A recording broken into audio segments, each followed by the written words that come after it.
And so really it's a values thing, right? That's why the most offensive thing you can say is you broke. You broke B.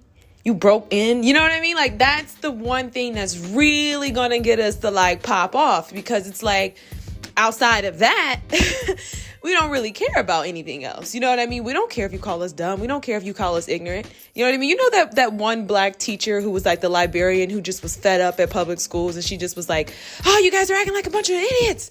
And it's like, the kids don't care. You know what I mean? But if you start talking about who mama got what and da-da-da-da, that's when you get the reaction.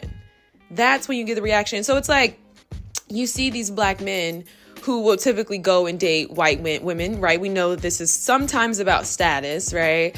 And so it's like the common narrative is that, oh, black women don't know how to act around money. They don't know how to conduct themselves in these rooms, in these European field rooms, right? When the reality is that anything can be learned, right? And not everyone has had the experience to, garner certain etiquette and mannerisms in professional spaces. We know that colorism plays a role. We know that education plays a role. But all in all, it's really just a matter of immersing yourself in the workforce.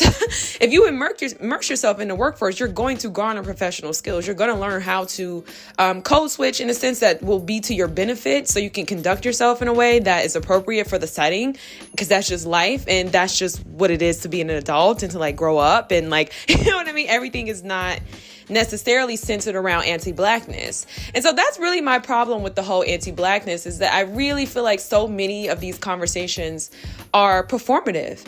We're really so commonly we're ready to go to war with the enemy on the outside, but we're never really to go to war with the enemy on the inside. We're never willing to address the self-destruction. And so really what that's about is just saying, I don't think that I'm worth the investment. I don't think that a black woman is worth the investment, right? Because we hear it all the time. Black women need to build men up. They need to da-da-da-da-da. But if you're just concerned about mere status, and you're concerned about being in a certain room where you feel like your partner or whatever doesn't have certain mannerisms, you know what I mean? But they have the character, they have X, Y, and Z, right? They may not know where the salad fork is, you know what I mean? Like the dessert fork and all these other things, right? Like, that's not something you're willing to teach. That's not something you're willing to share. So, when we start talking about like build, all these different things within the community, it's like we have to be real and address, we don't really want to do that. You know what I mean? And so it's important to look at the value system. And so I'm going to go ahead and just in here, this was kind of like a sneak